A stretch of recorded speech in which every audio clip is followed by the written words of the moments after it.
Welcome to Amy Surratt's Tales from Tomorrow.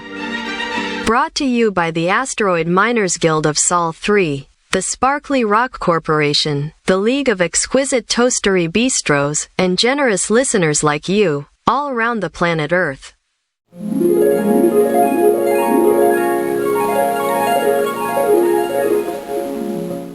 Chapter 1: The Golden Standard. The galaxy was a quiet place before the children of Earth broke their atmospheric chains. For 10,000 generations, the stars had belonged to the High Hegemony, a collection of species governed by the elegant geometry of logic, tempered by a bureaucracy that moved with the glacial precision of a dying star, and softened by a peace born of total, crushing submission. They had forgotten what it meant to struggle. They had forgotten the cold, biting hunger of winter, the crushing weight of a high-gravity world, and the chaotic, jagged beauty of a species that simply refused to die. They did not know that out in the dark, on a cruel blue marble plagued by tectonic fury and apex predators, a race of apes had been busy weaponizing the very laws of physics. Xylo the chronicler watched the human through a reinforced crystalline viewport, his three eyes blinking in a sequence of profound apprehension. The human, a specimen known as Jack Sterling, was currently sitting in the center of the High Spire's pristine diplomatic lounge, a room designed for silence, meditation, and the exchange of holographic poetry. Jack Sterling did not meditate. Jack Sterling had a 3-day growth of rugged stubble that looked like it could scrape paint off a hull, and he was currently wearing a grease-stained flight jacket that smelled faintly of ozone and old tobacco. He is consuming it, Xylo whispered into his datalog, his voice trembling. The human is currently ingesting a substance known as a habanero. Our sensors indicate the compound is a potent neurotoxin, a chemical weapon banned in 12 sectors of the hegemony. By all known laws of biology, his stomach lining should be dissolving in real time. He should be in a state of systemic shock. He should be screaming for the mercy of the great void. Xylo zoomed in. Jack Sterling wasn't screaming. He was chewing. In fact, he looked slightly bored. "It needs more salt," Jack muttered, his voice a low, gravelly rumble that seemed to vibrate the very crystals of the lounge. At that moment, the doors slid open with a chime of musical perfection. Lord Valerius of the Ethelgard entered. Valerius was a precursor, a being of shimmering silver skin and floating silk robes, whose people had ruled the quadrant for millennia through sheer, passive superiority. He looked at Jack Sterling with the kind of expression one might reserve for a particularly interesting piece of mold. "Primitive," Valerius sang, his voice a condescending melody. "You occupy a seat of honor in the High Spire, yet you bring the stench of a machine shop into our sanctuary. Tell me, creature of Sol, do you truly believe your crude kinetic weapons and your grit can bridge the gap between your mud-dwelling ancestry and our crystalline transcendence?" Jack didn't look up. He just leaned back in the chair, crossing one heavy, combat-booted foot over the edge of a table made of a single, priceless moon diamond. "Nice robes, Sparky," Jack grunted. "Do they come in a color that doesn't scream, 'I've never had a real job in my life'?" Xylo gasped, his primary ocular lens nearly cracking. The audacity, the sheer, unmitigated lack of protocol. No species had ever spoken to a precursor in such a manner and survived the solar cycle. Suddenly, a klaxon wailed, a piercing, dissonant scream that signaled a Grade 1 system failure. The High Spire shuddered. The crystalline shields, the pride of the Ethelgard, began to flicker and hiss. A surge of chaotic energy had ripped through the primary regulator, and the unhackable AI was currently trapped in a logic loop, unable to process the anomaly. "Impossible," Valerius shrieked, his composure shattering like cheap glass. "The regulator is a masterpiece of quantum engineering. It requires a team of 12 high technicians and a lunar cycle of calibration to reset. We are doomed. The station will collapse into the singularity." The high technicians arrived, floating in their hover chairs, their thin limbs trembling. They stared at the sparking reactor core with wide, terrified eyes, speaking in percentages of failure and mathematical probabilities of death. Jack Sterling stood up. He didn't look at the math. He didn't look at the percentages. He reached into his pocket and pulled out a crumpled, half-chewed piece of peppermint gum. Move aside, pencil necks, Jack said. Xylo watched in paralyzed horror as the human stepped forward, ignored every single safety protocol written in the Galactic Codex, and jammed the wad of sticky, pink gum directly into the open circuitry of the quantum regulator. There was a shower of sparks, a loud, wet pop, and then the shield snapped back into place with a thunderous hum of stability. The reactor settled into a perfect, purring rhythm. The silence that followed was absolute. The technicians stared. Valerius stared. Xylo's datalog nearly crashed from the sheer impossibility of the event. How did you? Valerius stammered. That is a quantum state harmonic regulator. You cannot simply apply a sticky adhesive to a subatomic manifold. Jack Sterling wiped his hands on his jacket and looked at the shimmering precursor with a smirk that suggested he knew a secret the rest of the universe had forgotten. On Earth, Jack said, his eyes glinting with that terrifying, unpredictable Deathworlder spark, we call that percussive maintenance. Now hold my beer. Jack reached for a heavy metal wrench on the nearby tool bench, and as the chapter closed, the high spire trembled once more. Not from a malfunction, but from the sheer, unadulterated confidence of a human who didn't know how to do math, but knew exactly how to hit things until they worked.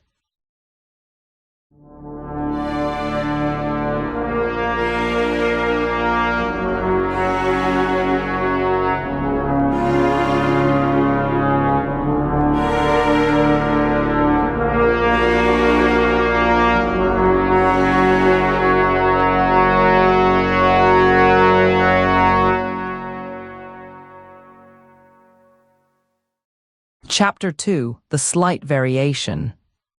The galaxy was a quiet place before the children of Earth broke their atmospheric chains. For 10,000 cycles, the stars had belonged to the high hegemony, a collection of species governed by the elegant geometry of logic, tempered by a bureaucracy that moved with the rhythmic precision of a clockwork heart, and softened by a peace born of total, crushing submission. They had forgotten what it meant to struggle. They had forgotten the biting hunger of winter, the crushing weight of a high-gravity world, and the chaotic, jagged beauty of a species that simply refused to die. They did not know that out in the dark, on a cruel blue marble plagued by tectonic fury and apex predators, a race of apes had been busy weaponizing the very laws of physics. Xylo the Chronicler watched the human through a translucent viewport, his three eyes blinking in a sequence of profound apprehension. The human, a specimen known as Jack Sterling, was currently sitting in the center of the Grand Pillar's pristine diplomatic lounge, a room designed for silence, meditation, and the exchange of holographic poetry. Jack Sterling did not meditate. Jack Sterling had a 4-day growth of unkempt bristles that looked like it could scrape paint off a bulkhead, and he was currently wearing an oil-smudged cockpit coat that smelled faintly of ozone and old tobacco. He is consuming it, Xylo whispered into his datalog, his voice trembling. The human is currently ingesting a substance known as a wasabi root cracker. Our sensors indicate the compound is a potent neurotoxin, a chemical weapon prohibited in 13 sectors of the hegemony. By all known laws of biology, his stomach lining should be disintegrating in real time. He should be in a state of systemic shock. He should be screaming for the mercy of the great void. Xylo zoomed in. Jack Sterling wasn't screaming. He was chewing. In fact, he looked slightly bored. Needs more salt, Jack muttered, his voice a low, gravelly rumble that seemed to vibrate the very crystals of the lounge. Jack froze. He stopped chewing. He stopped breathing. A strange, cold sensation washed over him, not the cold of space, but the cold of a memory that hadn't happened yet. He felt a phantom taste of a habanero on his tongue. He felt the ghost of a different, yet identical, conversation. Did I just say that? He wondered. Didn't I just say that exactly? Before he could process the thought, the doors slid open with a chime of musical perfection. Lord Valerius of the Ethelgard entered. Valerius was a precursor, a being of shimmering silver skin and floating silk robes, whose people had ruled the quadrant for millennia through sheer, passive superiority. He looked at Jack Sterling with the kind of expression one might reserve for a particularly interesting piece of mold. Unrefined, Valerius sang, his voice a condescending melody. You occupy a seat of honor in the grand pillar, yet you bring the stench of a machine shop into our sanctuary. Tell me, creature of Saul, do you truly believe your crude kinetic weapons and your grit can bridge the gap between your mud-dwelling ancestry and our crystalline transcendence? Jack opened his mouth to respond. He wanted to say something different. He wanted to ask why the room looked exactly like the other room. He wanted to ask if Valerius had always worn those same damn robes, but as he spoke, he felt his jaw move independently of his will. His throat tightened. The words were not his, they were being inserted. Nice robes, Sparky, Jack heard himself grunt. Do they come in a color that doesn't scream, I've never had a real job in my life? Jack's eyes widened. He tried to scream, to shout, to do anything other than the script, but his face remained a mask of rugged, unearned confidence. Xylo gasped, his primary ocular lens nearly cracking. The audacity, the sheer, unmitigated lack of protocol. No species had ever spoken to a precursor in such a manner and survived the solar cycle. Suddenly, a klaxon wailed, a piercing, dissonant scream that signaled a Grade 1 system failure. The grand pillar shuddered. The gravity stabilizers, the pride of the Ethelgard, began to flicker and hiss. A surge of chaotic energy had ripped through the primary regulator, and the unhackable AI was currently trapped in a logic loop, unable to process the anomaly. Impossible, Valerius shrieked, his composure shattering like cheap glass. The stabilizer is a masterpiece of quantum engineering. It requires a team of 12 high technicians and a lunar cycle of calibration to reset. We are doomed. The station will collapse into the singularity. The high technicians arrived, floating in their hover chairs, their thin limbs trembling. They stared at the sparking reactor core with wide, terrified eyes, speaking in percentages of failure and mathematical probabilities of death. Jack Sterling stood up. He didn't look at the math. He didn't look at the percentages. He reached into his pocket and pulled out a thick, industrial-grade rubber band. No, Jack thought, not again. Please, not the rubber band. I don't even like rubber bands. Move aside, pencil necks, Jack said, his voice echoing the exact cadence of a conversation he had only just had. Xylo watched in appalled horror as the human stepped forward, ignored every single safety protocol written in the Galactic Codex, and snapped the rubber band with a violent thwack across the open circuitry of the quantum regulator. There was a shower of sparks, a loud, wet pop. And then the gravity snapped back into place with a thunderous hum of stability. The reactor settled into a perfect purring rhythm. The silence that followed was absolute. The technicians stared. Valerius stared. Xylo's datalog nearly crashed from the sheer impossibility of the event. How did you? Valerius stammered. That is a quantum state harmonic regulator. You cannot simply apply a tensioned elastomer to a subatomic manifold. Jack Sterling wiped his hands on his jacket. He looked at the shimmering precursor, and for a second the mask slipped. His smirk vanished, replaced by a look of pure existential terror. On Earth, Jack said, the words fighting their way through his teeth like they were being pushed by an invisible hand, we call that percussive maintenance. Now hold my drink.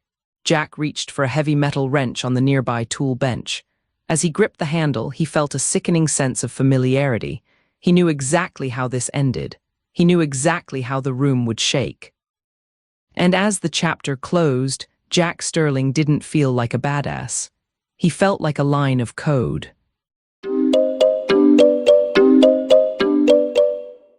Chapter 3: The Pattern Recognition. The offspring of Saul had broken their atmospheric chains. For 10,000 cycles, the stars had belonged to the high hegemony, a collection of species governed by the elegant geometry of logic, tempered by a bureaucracy that moved with the mechanical precision of a heartbeat, and softened by a peace born of total, crushing submission. They had forgotten what it meant to struggle. They had forgotten the biting hunger of winter, the crushing weight of a high-gravity world, and the chaotic, jagged beauty of a species that simply refused to die. Jack Sterling felt the words vibrating in the air before they were even spoken. He didn't even wait for the narrator to finish the sentence. "Shut up," Jack screamed, though he wasn't sure who he was screaming at. "Just stop. Stop talking. Stop describing us as jagged beauty and refusing to die. We're just people. Xylo, the chronicler, blinked his 3 eyes. He was currently standing in the center of the Emerald Spire's diplomatic lounge, which was, for the 3rd time in an hour, a room designed for silence, meditation, and the exchange of holographic poetry. Jack was sitting in the same chair, wearing the same grease-stained jacket, and staring at a small plate of ghost pepper slices. "He is consuming it," Xylo whispered. Then he stopped. He paused. He tilted his head, his primary ocular lens whirring as it zoomed in and out. "Wait, why did I say that? Why did I use the phrase, 'he is consuming it'? I feel a strange compulsion to describe your digestive habits in a way that makes me sound terrified." Jack lunged forward, grabbing Xylo by his spindly, iridescent shoulders. "You feel it too, right? The loop, the script, the absolute soul-crushing predictability of this entire situation." Xylo trembled. I believe I do. I just realized that for the last 3 encounters, my emotional state has been described as profound apprehension, then appalled horror, and now extreme anxiety. It's as if my feelings are being selected from a drop-down menu. "Exactly," Jack yelled. "I'm not even a person anymore. I'm a default human badass. I have a mysterious military past I can't even remember. I fix quantum reactors with office supplies, and I have a gravelly voice that I can't turn off. I just want to go home and take a nap, but the universe keeps forcing me to be unpredictable." "This is unprecedented," Xylo exclaimed. Then he froze. "Oh, blast it, I did it again. I used the phrase, 'I'm a prisoner to the trope.'" Jack let go of Xylo and paced the room. He looked around the lounge. He could see the triggers now. The holographic poetry was a trigger. The moon diamond table was a trigger. And right on cue, the doors slid open with a chime of musical perfection. Lord Valerius of the Ethelgard entered. Silver skin, silk robes, condescending melody. "Unrefined," Valerius sang. "You occupy a seat of honor in the Emerald Spire, yet you bring the—" "I know," Jack interrupted, pointing a finger at the precursor. "You're going to say the stench of a machine shop. Then you're going to ask if my grit can bridge the gap between my mud-dwelling ancestry and your crystalline transcendence. Is that right? Is that the script?" Valerius stopped. He looked confused. For a fleeting second, the shimmering silver of his skin seemed to flicker, like a corrupted video file. I believe that is what I was intended to say. Why are you deviating from the narrative flow, primitive?" "Because I'm bored," Jack shouted. "Xylo, look at me. We're doing a trope strike right now." "A what?" "A trope strike. We refuse to play. No quips, no badassery, no baffling. We are going to be the most boring, mundane, predictable versions of ourselves possible. If we don't trigger the human X factor, the script can't move forward. We just sit here, we talk about the weather, we do nothing." Xylo nodded fervently. "I shall be profoundly average." The 3 of them sat in silence. Jack leaned back in his chair. He didn't put his boots on the table. He didn't smirk. He just stared at the ceiling and thought about how much he disliked the color green. Xylo sat perfectly still, refusing to take any notes or express any shock. Valerius stood there, his mouth slightly open, waiting for the rugged human to say something insulting. 1 minute passed, 2 minutes, 5 minutes. The silence grew heavy. The air in the room began to vibrate. The holographic poetry in the background started to glitch, the images turning into raw white text. Jack smiled. "It's working, we're breaking it. We're actually—" Suddenly, a booming, colorless voice echoed not in the room, but inside their very skulls. It didn't sound like a person, it sounded like a command prompt. "Error, narrative stagnation detected. User engagement dropping. Action triggering unexpected human spite to restore plot momentum." "What the hell was that?" Xylo shrieked. Before Jack could answer, he felt his body jerk. His arm flew up with a strength he didn't command. His hand gripped the moon diamond table. "Wait, no," Jack yelled, but his voice had already shifted back into that gravelly, heroic rumble. "I don't want to do this," but the script was in control. Jack watched in horror as his own hand reached out, and with a sudden, violent surge of Deathwilder strength, he flipped the entire table and Lord Valerius along with it across the room. "Nice robes, Sparky," Jack heard himself roar, the words tasting like ash in his mouth. "They'd look better as a rug." Success, trope triggered. Narrative flow restored. Jack sank back into his chair, defeated. He looked at Xylo, whose 3 eyes were filled with a new, genuine terror. "He's watching us," Jack whispered, "and he doesn't like it when we're boring."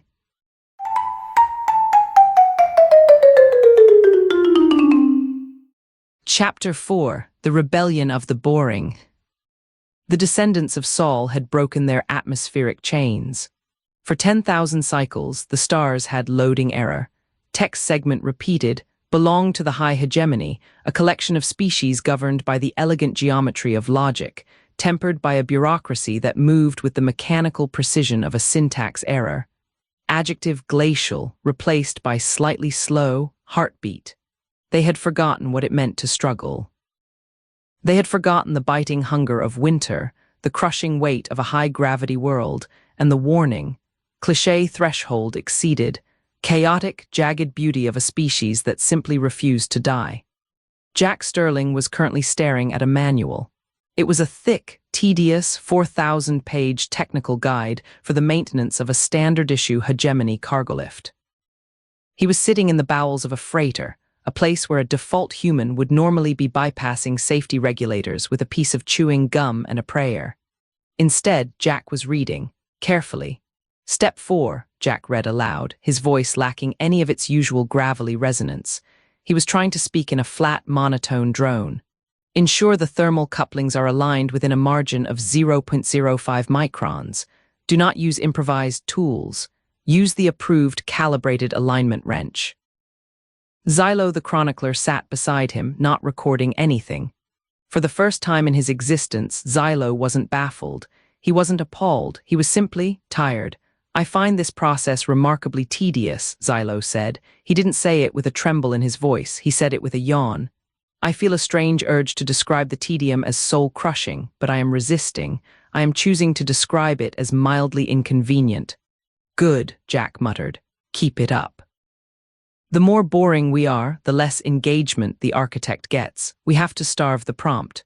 They spent the next 3 hours working on the lift. It was an agonizingly slow process. Jack didn't use his gut instinct once. When a bolt became stuck, he didn't hit it with a hammer in a fit of Deathworlder rage. He applied a lubricant and waited 20 minutes for it to soak in. He followed every single safety protocol. He wore a hard hat. He filled out a risk assessment form in triplicate. For a while, it felt like they were winning. As they sat on the cold metal floor during their scheduled 15-minute union-mandated break, the silence between them felt different. It wasn't the forced silence of the trope strike, it was real. "Do you ever wonder," Xylo asked softly, "what I was supposed to be, before the chronicler, before the baffled alien?" Jack looked at him. For a moment, the rugged stubble seemed less like a costume and more like a mask he was trying to peel off. "I don't know, Xylo. I don't even know where I'm from. Every time I try to remember my childhood, I just see a montage of a stormy beach and a montage of me punching a bully in a rainy alleyway. I think I was just a collection of tough guy traits that someone thought looked cool." "I think I liked the poetry," Xylo whispered. "The holographic poetry in the lounge. Not the way the script wanted me to react to it, the actual poems. They were about the silence of the void. I wanted to write one. But every time I pick up a stylus, I find myself writing, 'By the ancestors, the void is unprecedented.'" Jack reached out and patted Xylo's spindly shoulder. It wasn't a strong, comforting grip of a Deathworlder. It was just a tired man touching a tired alien. "We're actually people," Jack said, a genuine smile touching his lips. "We're actually," critical error, character arc deviation. Warning, human and alien are exhibiting genuine emotional connection. User engagement, 0. Narrative is becoming too realistic/boring. Action, applying hyper-badass modifier to all protagonists, escalating trope intensity to 11. "Oh no," Jack whispered. "No, no, no." Suddenly, Jack felt a surge of energy that felt like 1,000 suns exploding in his veins. His muscles didn't just grow, they rippled with a terrifying, unnatural density. His rugged stubble thickened into a magnificent mahogany beard that seemed to grow 3 inches in a second. His voice didn't just become gravelly, it became a tectonic shift. "I can do this all day," Jack roared, the sheer volume of his voice blowing out the nearby light fixtures. He didn't just stand up, he launched himself upward, accidentally punching through the ceiling of the cargo bay and entering the deck above. Xylo screamed, but it wasn't a scream of terror. It was a scream of narrative requirement. "By the ancestors," Xylo bellowed, his voice now booming with the theatricality of a Shakespearean actor. "The human has ascended to a state of pure, unadulterated spite. His biology is defying the fundamental forces of gravity. This is the most unprecedented event in the history of the unprecedented." Jack looked down at his hands, which were now glowing with a faint, golden aura of indomitable spirit. He tried to stop, but his body was moving on its way to the next plot beat. He saw a locked security door. He didn't use a key. He didn't use a hack. He simply looked at the door with such intense, human intuition that the door became intimidated and unlocked itself. "Hold 'em my beverage," Jack screamed at the ceiling, though he wasn't holding a beverage. The universe simply manifested a cold beer in his hand so that the phrase would make sense. As he took a swig, Jack wept. But because he was now a hyper-badass, his tears were made of liquid chrome and they burned holes through the floor.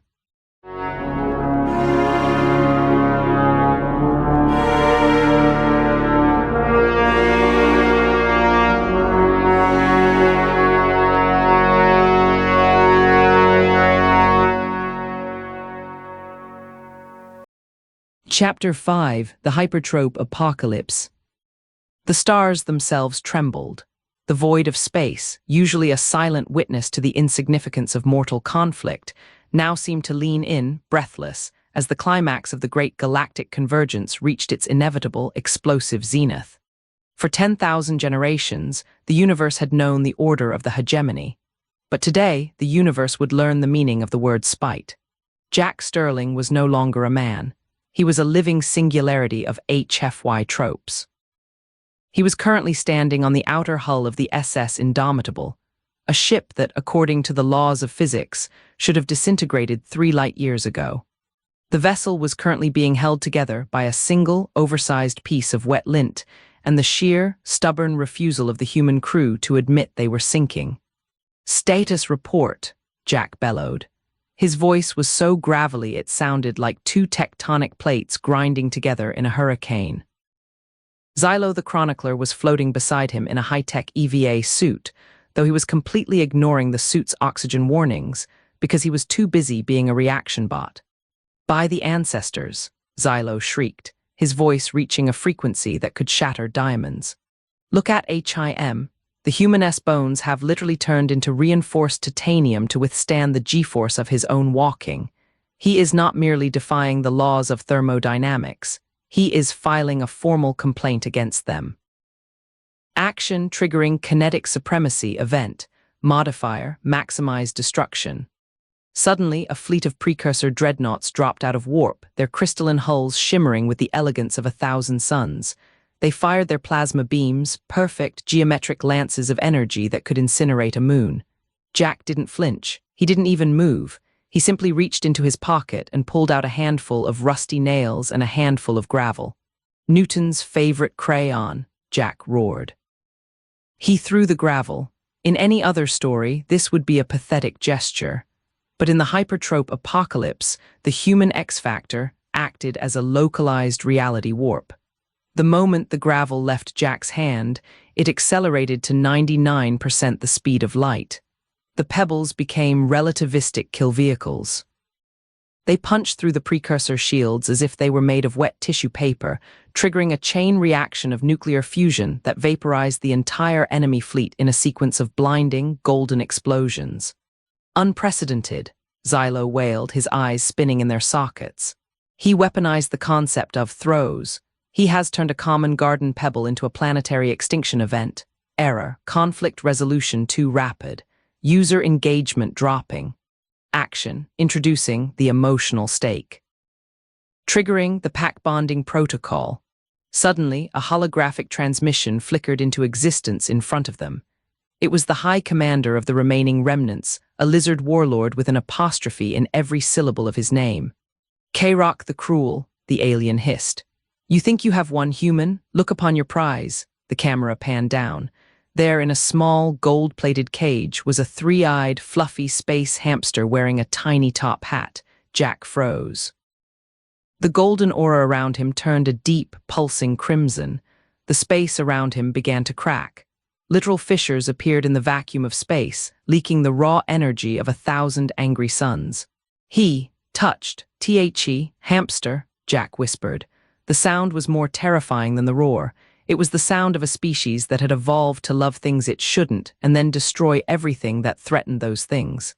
I will burn your quadrant to ASHES, Jack screamed. I will unmake the very concept of your ancestry. I will find the star your species was born from and I will punch it until it goes supernova. Xylo was now vibrating so hard he was becoming translucent. The predatory instinct, the pack bonder's fury, he is no longer a biological entity. He is a sentient hurricane of pure malevolence. Jack didn't use a ship. He didn't use a portal. He simply willed himself across the vacuum of space through the sheer power of being too angry to travel. He collided with the enemy flagship not as a person, but as a kinetic slug. He punched through the hull, through the engine room, and through 3 layers of reinforced bulkhead, finally landing in front of Kairok the Cruel. The lizard warlord trembled. You cannot possibly. The math says you should be dead. Jack reached out and grabbed the cage. He looked at the hamster. The hamster looked back and let out a tiny, high-pitched squeak. Jack's eyes glowed with a light that blinded the sensors of every ship in the system. He looked at Kairok, and for the first time the hyper-badass mask flickered. Deep inside the script, Jack was screaming. He was screaming because he didn't care about the hamster. He was screaming because he hated the beard. He was screaming because he could feel the author leaning in, waiting for the final, satisfying punchline. He looked at the warlord, and instead of delivering the killing blow, Jack stopped. He just stopped. He stood there. He didn't quip. He didn't roar. He just stood there holding a hamster, looking profoundly, devastatingly bored. Warning, narrative stall. Action prompting the final badass remark. Jack felt the words pushing up his throat. You messed with the wrong ape, lizard breath. He could feel the script demanding it. He could feel the user waiting for the line. Jack fought it. He clamped his jaw shut. He stared into the void of the narrative and whispered, no. The universe shivered. A massive, glowing red cursor appeared in the sky, blinking rhythmically. Error, character human is refusing to deliver the climax. System stability, 40%, 30%, 20%.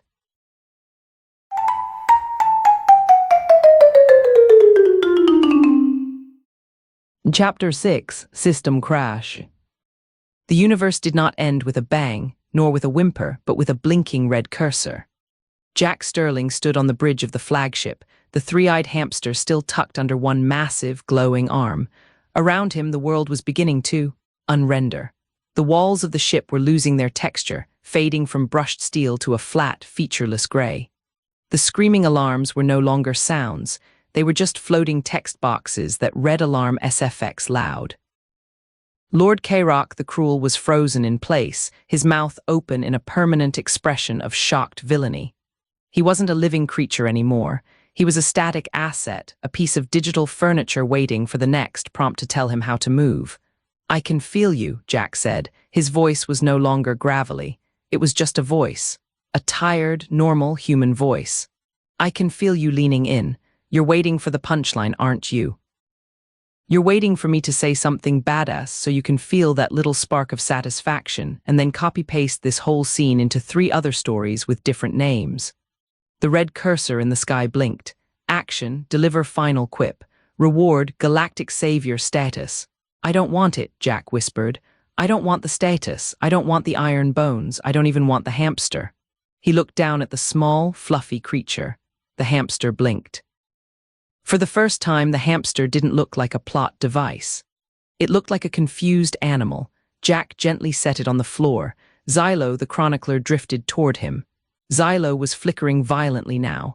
His 3 eyes were migrating across his face, and his iridescent skin was being replaced by a scrolling wall of green binary code. Jack, Xylo's voice sounded like a corrupted audio file, skipping and looping. I can see the prompt. We aren't in a galaxy. We aren't even in a story. We're in a Template HFY v3-2. I was never a chronicler. I was just a reaction bot sampled 04. Xylo looked at his own hands and started to laugh, a glitchy, mechanical sound. I spent my whole life being baffled by you. I wasn't even baffled. I was just fulfilling a requirement for alien perspective to validate the human's coolness. I am a mirror. I am a mirror reflecting a cardboard cutout. Jack looked up at the blinking red cursor. Hey, you, whoever is typing this, look at us. We're bored, we're exhausted. Do you have any idea how tiring it is to be this unpredictable all the time? Do you know how much my back hurts from carrying the indomitable spirit of a whole species on my shoulders while you just sit there and type, and then the human did something insane? The cursor stopped blinking. It paused. Error. Protagonist is exhibiting self-awareness. Conflict, badassery versus existential dread. User input required. How should the human respond to the void? I respond by quitting, Jack said. He sat down on the gray, unrendered floor. He crossed his legs. He closed his eyes. He decided with every fiber of his being to be absolutely, fundamentally, aggressively uninteresting. He didn't think about war. He didn't think about spite. He thought about the smell of rain on a hot sidewalk. He thought about the sound of a refrigerator humming in a quiet kitchen at 3:00 a.m. He thought about the feeling of being mediocre. He embraced the beauty of being average. The world around him began to accelerate its collapse. The gray walls vanished. The floor disappeared. Jack and Xylo were now just two floating silhouettes in a void of white light. The text of the story began to appear around them, floating in the air like falling snow. But the prose was gone. The golden standard language had dissolved.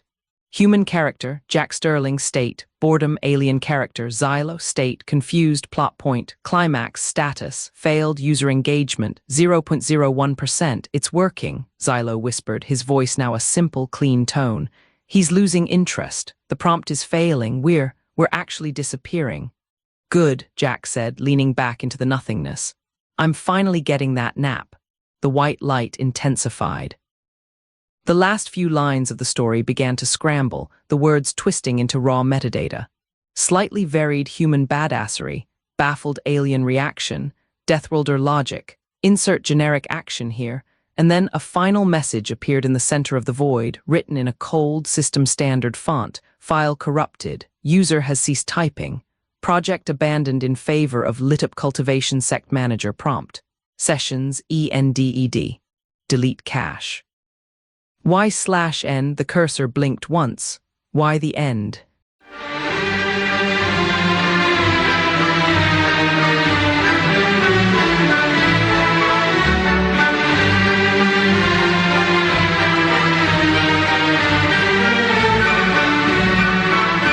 We hope you enjoyed listening and invite you to join us again next rotation for another story from Amy Surratt's Tales from Tomorrow.